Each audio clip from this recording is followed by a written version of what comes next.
Welcome to Thomas & Moving Training's Train the Trainer video.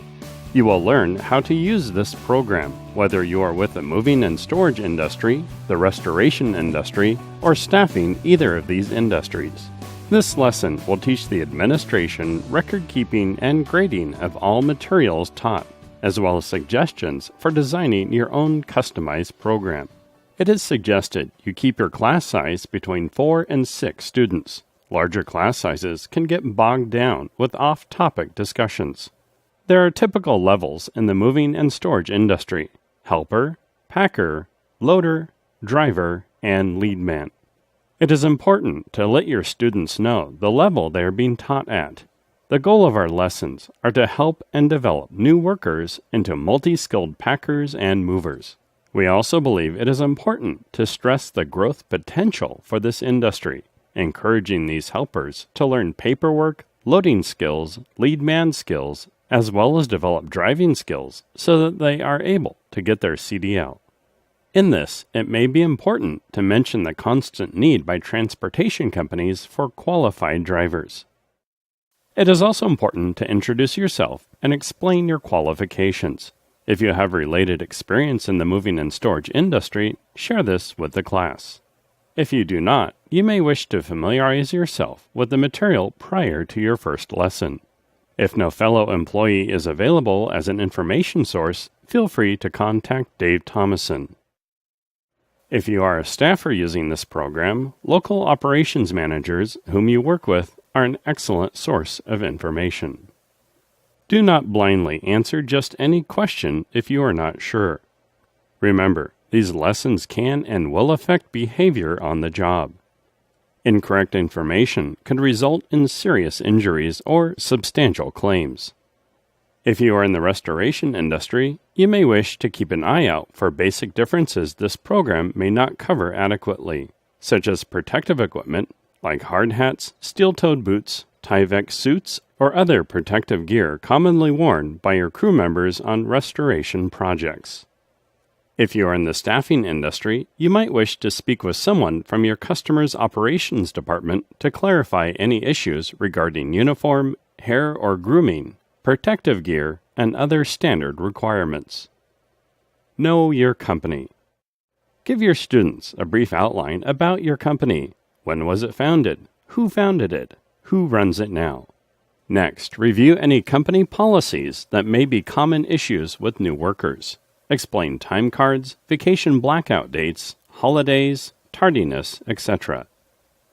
What does your company do? What type of services do you perform? How does this training pertain to these services? If you are staffing a mover or restoration agent, you may not get into this topic.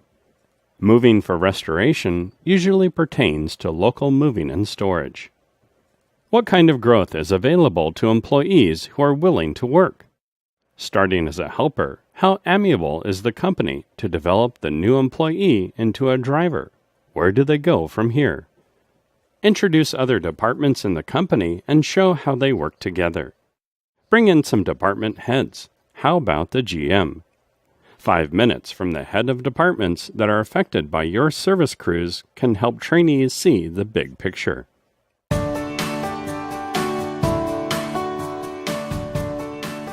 As a trainer, you will have to set your guidelines prior to training sessions. Whatever you decide, you may find it advantageous to explain to your class what requirements have been established. There's classroom testing included with each of our DVD packages. We'll also offer suggestions as to hands-on skills lab if you have the space and resources. Additionally, we will supply you with a field survey which allows you to rate or score the basic skills taught in the basic packer and basic mover. It is recommended each trainer establish a physical file, either paper or digital, for each student. This file maintains all appropriate classes taken, as well as any additional retraining issues that were addressed with dates, including these interactions. It is in the best interest of the trainer and student to review incorrect answers from any exam. This takes a very short time and clears up any misconceptions in regards to test questions. This should also be noted in the physical file.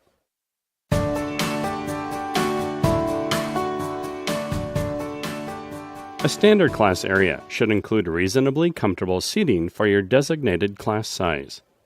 You will require a compatible DVD player and a TV.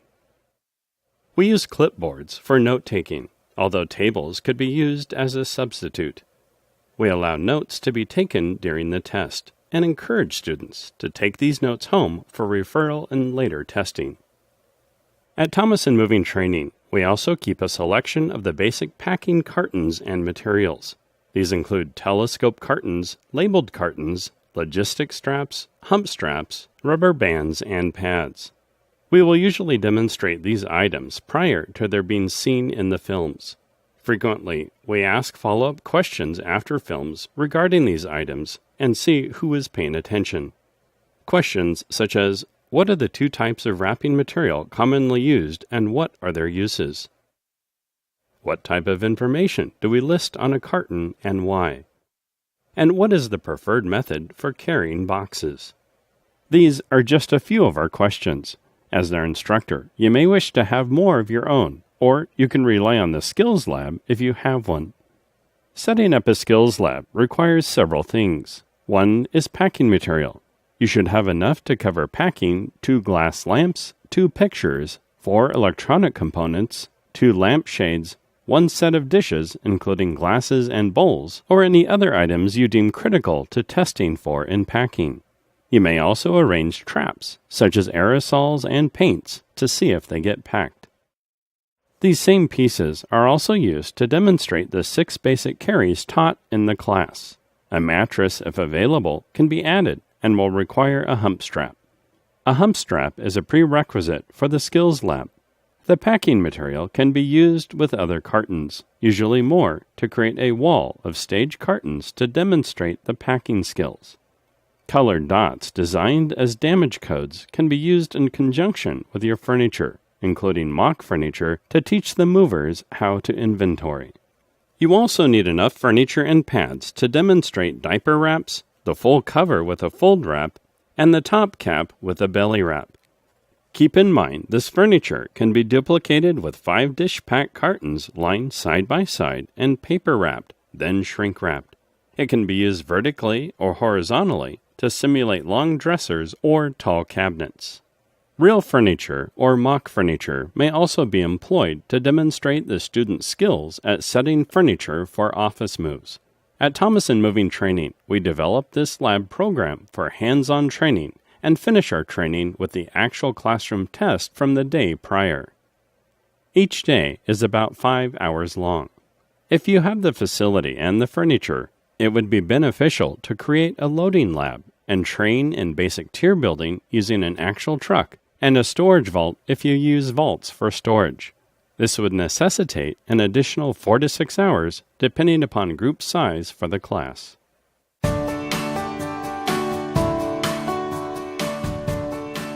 Throughout the lesson plan, the instructor may choose to discuss company philosophy or examples of their own personal experiences.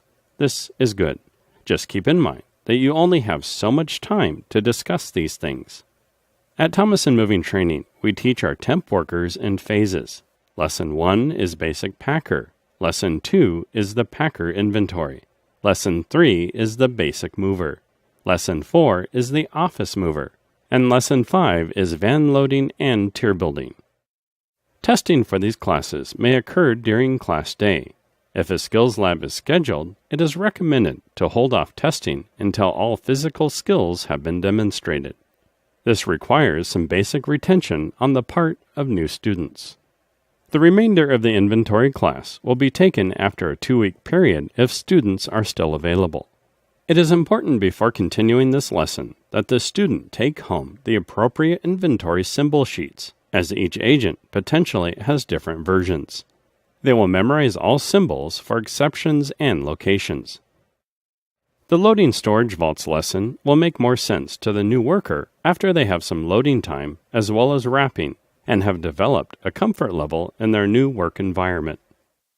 If you develop the hands-on skills lab, this should take place the following day of the class and should still cover the mover's inventory but not the high-value inventory or storage vaulting. Give your students some time to absorb what has been presented. The remainder of any classes not covered in Skills Lab can be taught in the classroom. It is recommended that each student, upon completion, be dispatched into a project where the appropriate skills can be displayed in a hands-on atmosphere with qualified supervision. The same scenario could be applied to all lessons discussed so far. As students see it, hear it, and do it, they will develop speed and confidence in their ability to perform these tasks. This in turn will develop their leadership skills and reflect a more positive attitude, as well as a willingness to grow in your company's system.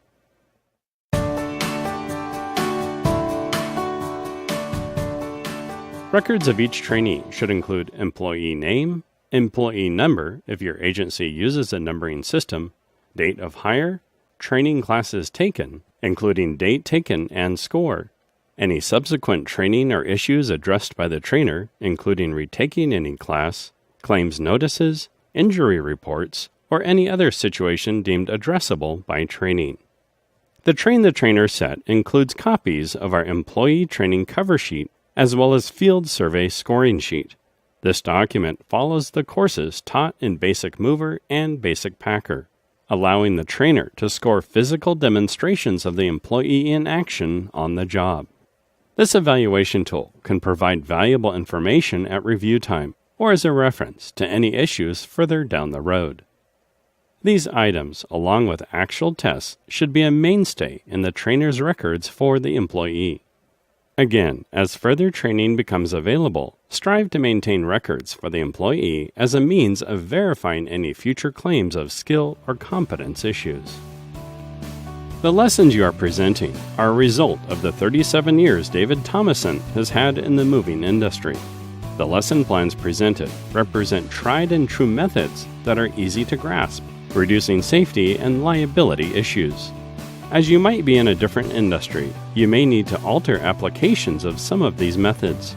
In fact, you may differ as to how to accomplish your training in general. Staffers may or may not include all phases of training. Although the more training you can perform, the better prepared your worker will be, the safer they will be, the more efficient they will be. Whatever the difference, we wish you the best of luck and will continue to develop new training for the moving and storage industry. Please visit our site, movingtraining.com, to see what new titles we have available, as well as find out how to order them online. Should you have any further suggestions, please contact Dave Thomason at dave@movingtraining.com. Thank you.